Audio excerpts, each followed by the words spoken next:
ANM GNM এক্সামে মানে পিওয়াইকিউতে মনে হয় সম্ভবত 2023 আসে একটা কোশ্চেন। এই কোশ্চেনে ব্লাড ব্যাংকে রক্ততঞ্জন রোধক হিসাবে সবচেয়ে বেশি ব্যবহৃত হয়, কি ব্যবহৃত হয়?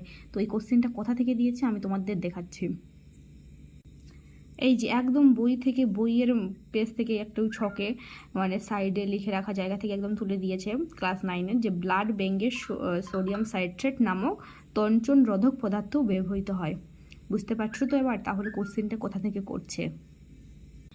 এরই সঙ্গে এখানে অপশানগুলো এলিমিনেট করে দিই। সেটা হচ্ছে এই হিরুডিন আর ক্যালসিয়াম সাইট্রেট, এটা তো হবেই না, কোনোদিনও হতে পারে না।